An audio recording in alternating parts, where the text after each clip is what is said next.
Coughing this shit up. She don't be adding up. Take it later. Dope got me stuck.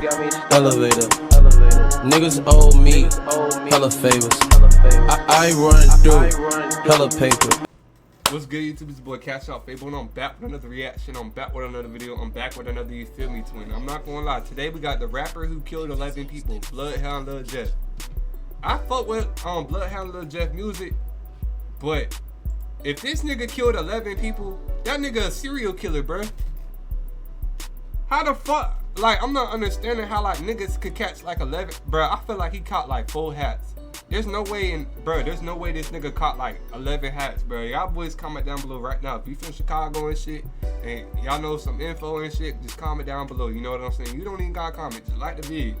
You feel me? But this nigga caught 11 hats, twin. That nigga was King Von? Like, that shit crazy. Let's check this shit out though. Has always mattered in hip-hop.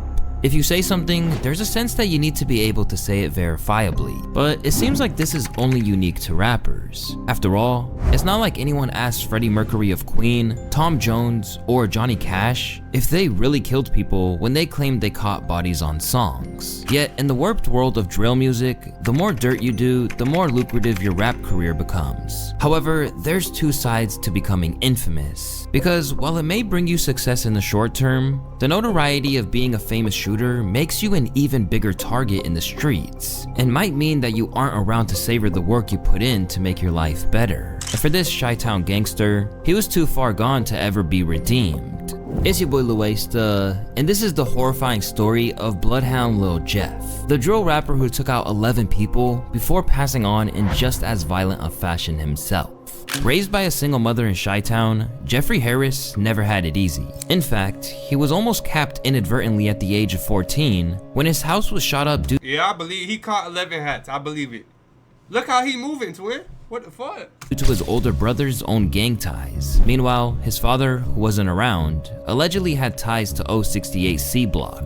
Hailing from 79th Street and Maryland Avenue on the east side, this is Black Disciples territory. And eventually, Jeff threw caution to the wind when his dreams of basketball were over. I was 16. I was trying to play basketball, but that's around the time I ain't make the varsity team. So at 16 was when I was realizing this shit real. I don't know what the fuck I'm gonna do. Cause you know, after that point, it's like once you don't make that team, it's over. Left with no direction, he soon found himself in the waiting arms of gang life. Founded in 2015 as an offshoot of gangs known as Braindead and Drill City 079, Lil Jeff swore allegiance to the Bloodhound crew when he hopped off the porch at the age of 18. Pitted against enemies like BKN, Trap City, 800, and the 8-Tray Mob among others, Jeff put the same level of dedication he once gave to his hoop dream.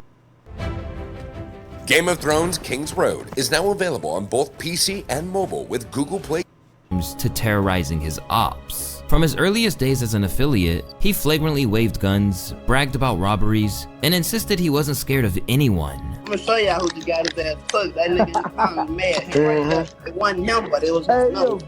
I'm gonna show y'all, look. First he had on. It's him right here. Ooh, I see his he ain't had none of this shit. What a burst was that? Man, look, we exposing this nigga, cuz his ass is fucking. Show that dick. We got an AP already, Scone. I'm having my way in Chicago, Illinois. Now we got another road. Hey man, get them people they shit back. Sight. Them that should never been trying to kick it down the line of green.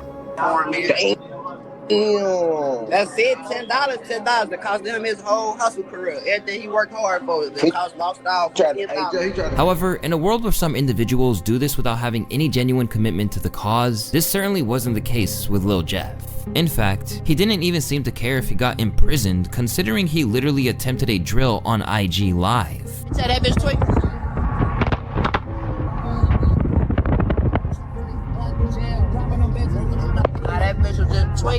Despite his young age and lack of experience, Jeff quickly became a key player in the gang. The turning point came when his close confidant Z-Money was taken out in what was believed to be a backdooring hit. This killing shattered a decade-long truce between Bloodhound and Trap City, igniting an all-out war. For Jeff, this was a pivotal moment, the point where he officially declared open season on his enemies. I'm taking the killing school. Class start next week, you gotta at least have 2 bodies though. For I ain't coming with no. If you ain't got shit, I can't work with no beginners folk.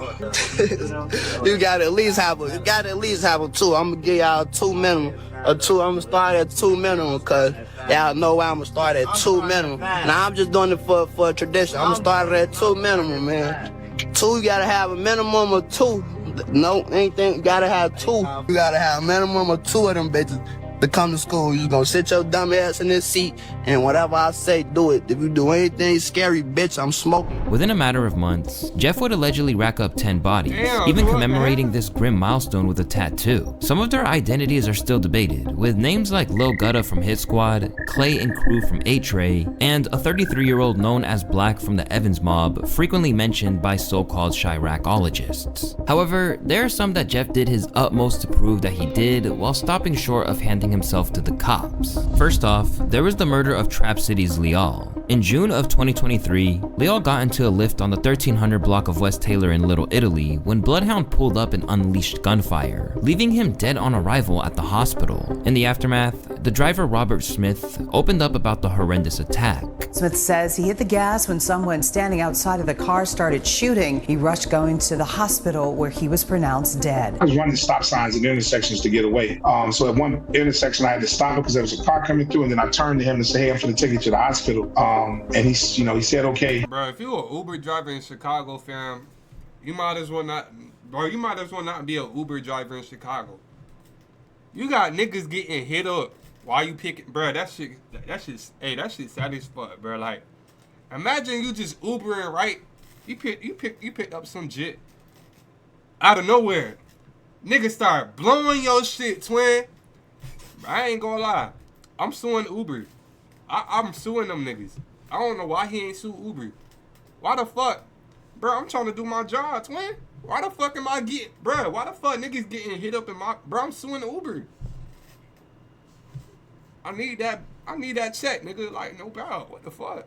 You might as well not Uber in Chicago. That's tough.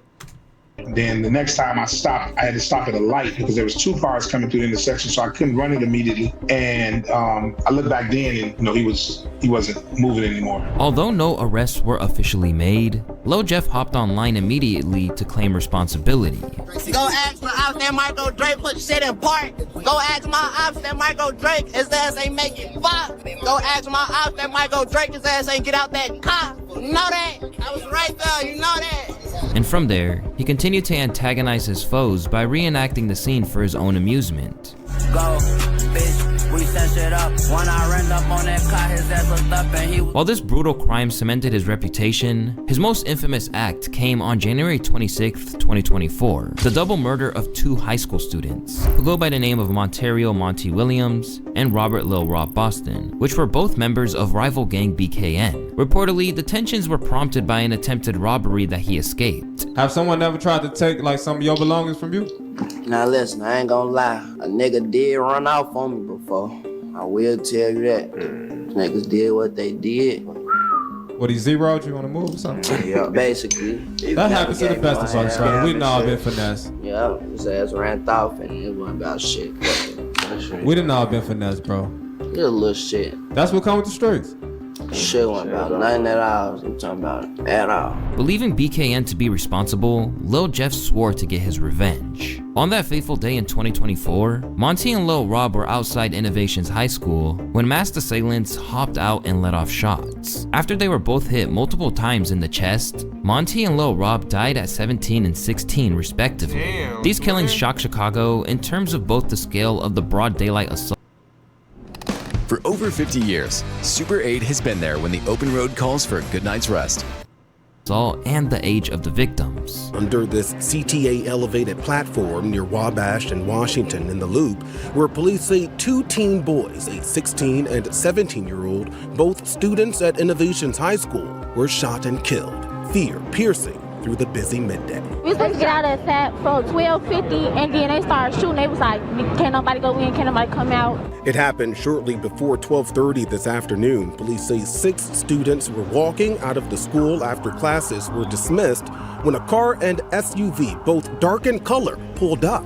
And a group of individuals exited said vehicles, fired multiple times, striking 2 of the teenage students of Innovations High School. But for Jeff, it was just another thing for him to boast about. I feel if I get mad enough, the shit will start happening. I went black for like a week, and poof. Gotta go after that one. Poof. I came back. Poof.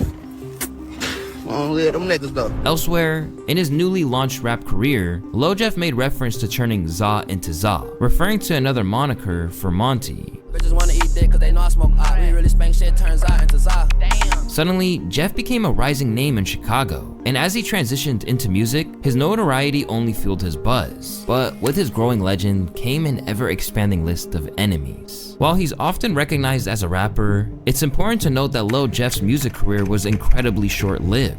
His earliest tracks like Can't Beat Us only surfaced about 2 years ago, but with his name now carrying weight both in the streets of Chicago and on Reddit as an active shooter, his Stepping in Blood mixtape soon got immensely popular. Soon enough, he was getting calls for interviews where he became cryptic about the exact activities he was up to on the streets. Cause they said Bloodhound Lil Jeff got 10 bodies. I said, okay, well he can't be in Iraq then, this nigga must be, you feel me, in the UK. You know what I'm saying? So we definitely want to get to know the Bloodhound Lil Jeff story today. Can you start by telling us where you from? Chicago, you know it, east side of Chicago. East side of Chicago. However, it's clear that he leaned into the image whenever he got the chance. So, okay, so you got this reputation, man. You got this crazy reputation. Shit. Feel me? How do you move through Chicago? Do you feel like you probably got a target on your back? Hell nah, these niggas scared me. I'm outside every day, they ass ducking. I never see people on live dropping my low, showing their ass where I'm at. We be outside every day. I be from up everywhere you could think of. Soon, Lil Jeff's legend continued to expand, with speculation growing that he wasn't solely active in Chicago. In both his own music and that of his allies like Lil Scoom, there were lyrics hinting at him and Q50 operating as hitmen. It's wild. And then the even more crazy thing about Jeff and Q50 is that, you know, allegedly they were doing hits for money in another city. So there's a whole bunch of lyrics that they've got talking about I'm in Milwaukee taking hits for hits for paper, doing hits for change. And only since my documentaries came out, there's been a new theory on Reddit that there's basically was a triple homicide in Milwaukee that people are saying, yo, this is the one where Jeff and Q50, they were paid to kill one guy and they ended up killing 3 guys. And then there's a bunch of lyrics where Jeff and Q50 have these little bars where they're talking about my first hit was a 2 for 1. I'm in Milwaukee doing hits for the change. My first hit wasn't a regular hit. It's actually crazy. These guys are taking it to a whole nother level and you can tell that they idolize Von. As wild as it sounds, this theory was backed by Jeff appearing in Milwaukee rappers' music videos, along with artists like K-Rax paying tribute to him on Instagram. Free bass for life. Although he believed the city was beyond saving, Lil Jeff insisted that no matter how much success he gained as a rapper, Chicago was the only place for him as long as he had unfinished business. How can we make Chicago a better place? You can't. This shit f***ed up. Yeah, that's how. If you what you could do for now is just mind your business and just that's it. Just stay in your own lane. That's all you could do. But it's f***ed up. I ain't this shit f***ed up. You just gotta get the f*** on. If you can move, go ahead and get the f*** out of here. Yeah, I know you aspire to move one day once you. No. No? I ain't ducking my shit, boy. Then you wanna stay? I love the record, bossy. I'm gonna move one day though, but not right now. Yeah. I got shit going on. But no matter how ruthless he seemed, Jeff wasn't as cold-hearted as he made himself out to be. Beneath the tough exterior, it was clear that he was self-medicating to cope with the trauma of his lifestyle. At one point, he was even seen snorting a perk mid-interview. Now I see you over there, you getting something together. This ain't about shit, no attention. We ain't never seen that on DJ UTV before. There's a lot of shit you ain't never seen. Score any size Coca-Cola Freestyle for just $1 at Wawa. What the Flavor fuck? up at your neck. What the fuck? This nigga was snorting perks, nigga? What the fuck?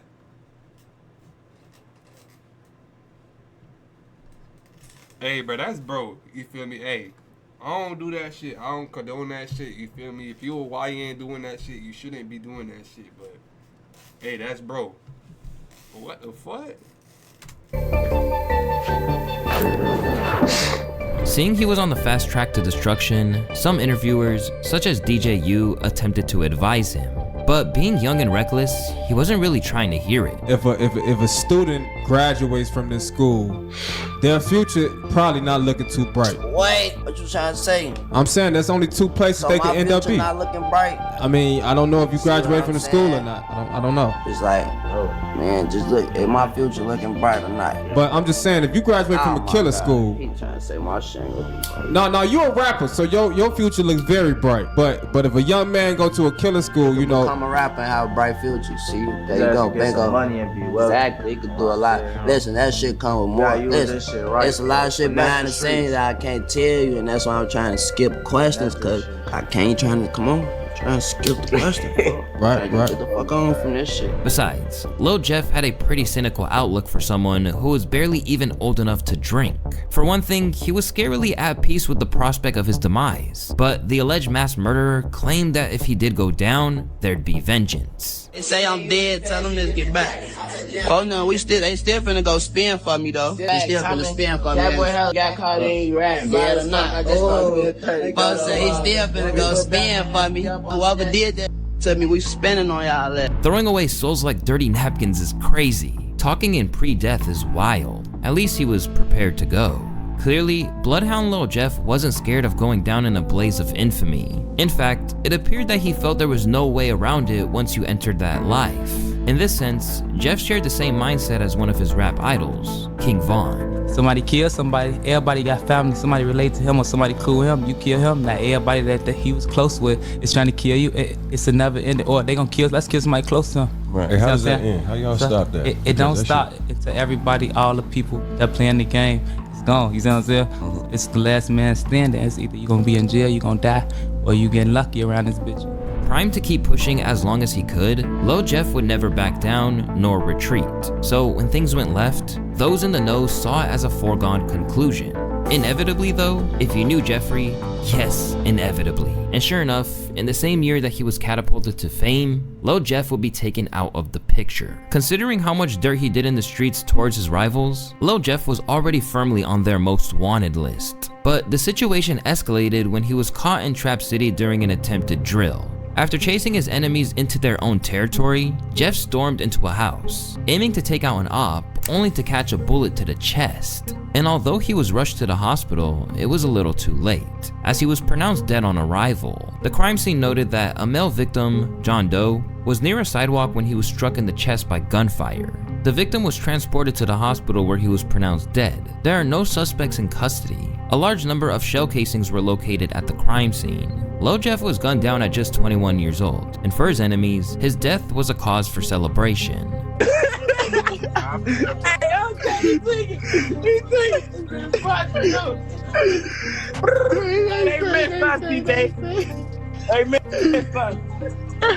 They say they chopped that brain. Hey, twig. Hey, overpaid. What you on? Can't eat this shit. Yeah, I ain't gonna lie to you. Oh, yo. I gave you that. Hold on. I gave you that. I gave you that. All right, bet. Pop that right now. But to so many others like FBG Young, it was a case of a young man striving to be something to the extent that it killed him. I feel like they die out faster because they just jumping into something they don't know the steps of it. They just like, okay, jumping in and go off to diss songs and still gotta catch the bus or still gotta ride and catch the Uber and yeah. Stuff like that. So they don't really know like a lot of things can affect you with going that route, especially when you ain't got everything taken care of already. You still a kid. When you first starting off anyway, you still living with your mama. You probably ain't got no money. You gotta take these buses, you fucking with these hoes that fucking with these other people, so it's all stuff could play out, but they not knowing this at the time though. According to Chirac experts, the death of Lil Jeff was linked to the attempted setup of a man named Trap City Rob.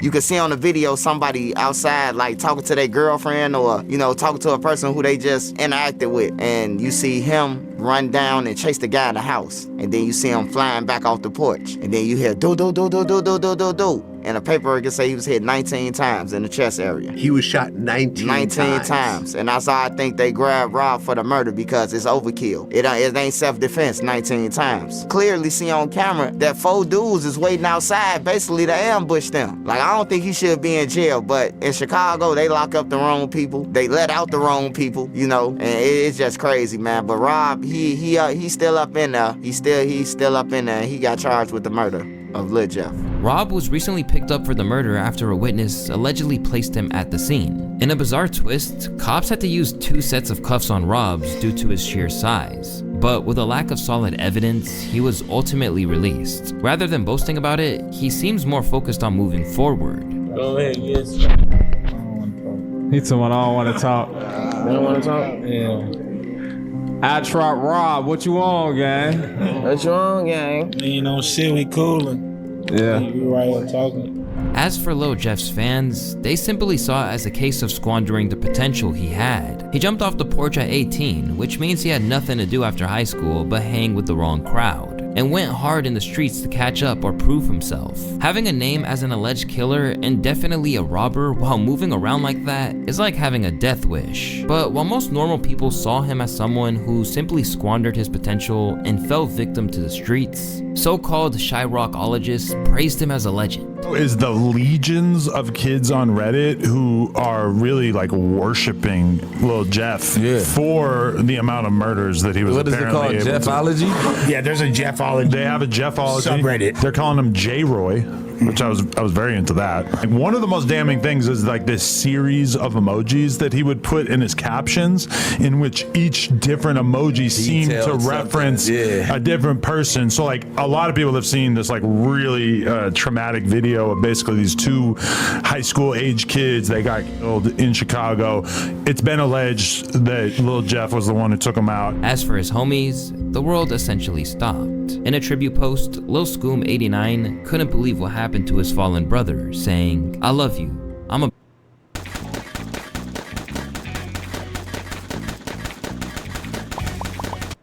gonna be with you real soon." A talented rapper in his own right, Scoom had big plans for life beyond the shy. Where you want to be at age 33? Somewhere in Europe in a big ass crib with my wife and kids, so not worrying about shit. My first goal now is get away from him for period, point blank. Like, I already don't be in this motherfucker. Like, what's the point of living here for? Shit, I wanna have kids, gang. I ain't gonna lie, fuck. I don't get no how tough you is on my dead cousin grave. What a real nigga scared of, death and fucking jail. My cousin grave, don't let no nigga tell you they not scared of that shit. But tragically, Scoom wouldn't get a chance to achieve any of that. Instead, he barely lasted a month before he was ambushed and murdered while simply trying to get a haircut. And with that, Chicago Drill was relieved of 2 of its biggest prospects for the future, leaving a glaring hole in the scene. I feel like if they had some real guidance in their life, like motherfuckers who's really standing on them, how motherfuckers be standing on me and how I stand on my artists, and I feel like Lil Jeff and Lil Scoom, them little niggas they was something to work with. Like, I ain't gonna lie, like they the new generation. But by the sounds of it, all that despair hasn't stopped 079 Bloodhound from staying active. According to Traplor Ross, their homie and fellow rapper Q50 has recently picked up where Jeff left off. He also argues that if Jeff had survived, he would almost certainly be behind bars by now. You know, Q50's still out here. He got arrested for a little period of time, but he got let back out, and he's just out here, you know, navigating the streets supposedly with 8 bodies. I don't know how he's not in jail. It's actually kind of baffling, this whole situation. I think if Jeff was here, he would definitely be in jail, facing really serious charges for a number of bodies that he'd allegedly committed and claimed. Those guys made it really obvious for everyone, you know. In a rare interview, Q50, who spent time behind bars for firearm possession, insisted that he's still pushing on for his brothers in every way. Okay, how did Lil Jeff and Scoom impact your life? Alright, so I ain't gonna lie. When I lost my big brother, I ain't gonna lie, that shit, I'm gonna keep this shit a buck.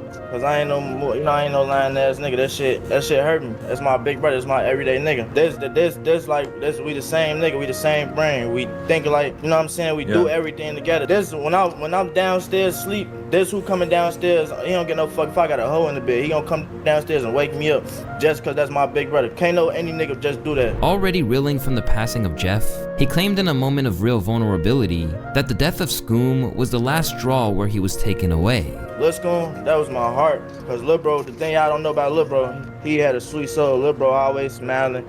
He bring a smile out of me, you know? Yeah. So it's like when my little brother died, and it was a month after, I took that shit. I ain't gonna lie, I had to take a minute, like, you know what I'm saying? My big brothers, they had ended up just putting me where, like, not no hospital, nothing. They just put me in a different spot so I could get my mind straight and don't move off emotion. Later, he revealed that the loss of Philly's YBC duel affected him as well. He doing this shit genuinely. He didn't want to fade out of nothing. Folks, I ain't like, we barely, when me and Duel get on the phone, we barely even talk about music. It's about how I'm doing right now. That's fire. How I'm holding up. If I need anything, I'm gonna let my nigga. In a surreal moment which depicts where we're at with drill, YBC Duel was also a collaborator of Lil Jeff and Scooms on the track Long Live Jeffrey Dahmer. Now 7 months on from those visuals going live on YouTube, every single one of these artists has passed on. With the story of Lil Jeff, you see where the worlds of rap and the streets get far too entangled. Bro, that street shit not cool, bro. Like, you either gonna die or go to jail, fam. Like, that street shit not cool, fam. You either gonna die or go to jail, fam. Like, bro, just get a bag and stay out the way, bro. There's no point of being in the streets, fam. Like, look, them boys was in the streets and shit. Them boys, you feel me? Hey, rest in peace to them boys. But look what happened, twin. You feel me? Like, that street shit not cool, bro. That street shit never cool. Like, there's no love in the streets. You're not gonna get no type of love in the streets, bro. I don't know why niggas be trying to put this tough ass image on themselves like they really like that. But, bro, either gonna go to jail or die. Like, nobody wanna go to jail or motherfucking die, bro. Like, it's no point of being in the streets. The streets is watered down, twin. Like, you got your own homeboys backdooring you, fam. Over some little petty shit, fam. Like, that street shit not cool, bro. Like, get out the streets, twin. Like, why you think I'm doing this YouTube shit, twin? Like, nigga not trying to be in the streets. Nigga ain't trying to trap for the rest of his life. Nigga ain't trying to scam for the rest of his life. Nigga, I'd rather make bread off YouTube in my sleep, fam. Wake up with M's in my bank account, twin. Just off the fucking internet, bitch. Like, it's no point of being in the streets, fam. Like, there's no point of trapping, bruh, cause that shit gonna catch up to you, fam. You think you gonna trap your whole life? You think you gonna touch your M by you gonna touch your M by trapping and never get caught? You think the feds don't be watching? You think there's no informants and shit, twin? This shit real life, my nigga. Homeland Security always watching, fam. Like, there's no point of being in the streets. None of that, bruh. Like, that shit watered down, twin. That shit played, bruh. Like, that shit fake. That shit just for an image. That shit just for, you feel me, for a second. Like, you need to think longevity on some shit. Like, some shit that's gonna last. Like, nigga, do YouTube. Nigga, do TikTok. It's niggas getting paid from TikTok. It's niggas getting paid from YouTube, nigga. It's streamers out this bitch getting paid way more than these bum-ass rappers, these boot-ass rappers, like, on some real shit. It's Twitch streamers making money just by playing the games, man. What the fuck? There's no point of being in the streets, fam. You got all this money to be made on the internet. All you gotta do is focus up and grind. I'm telling y'all boys, like.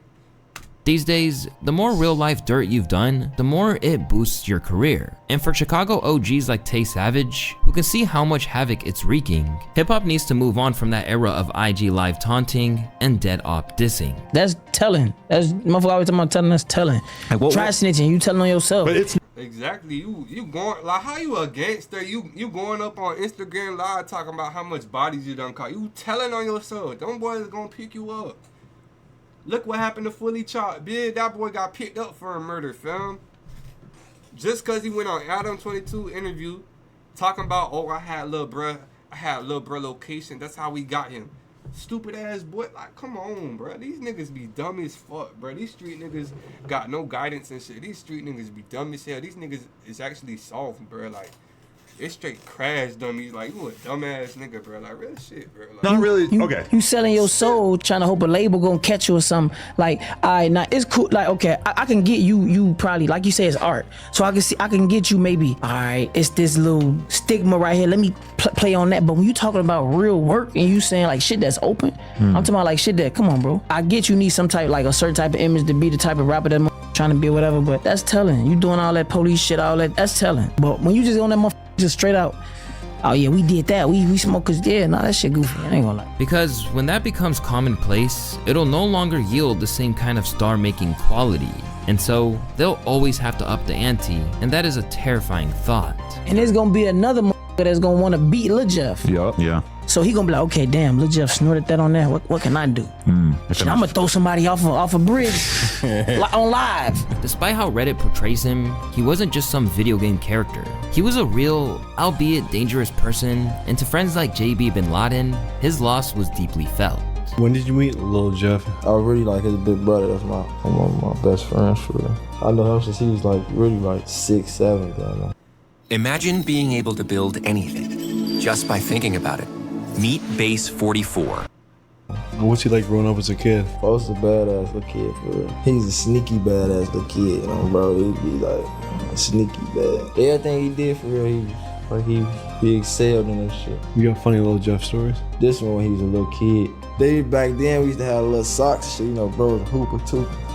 Put his socks on, the little hooper, elite little Nike socks. Them bitches was there. He'd be mad as hell, face red as hell. Yeah, that's some real little brother shit. Long live Lil Jeff, man. Long live Schoon, man. Long live LA, man. Free for now, man.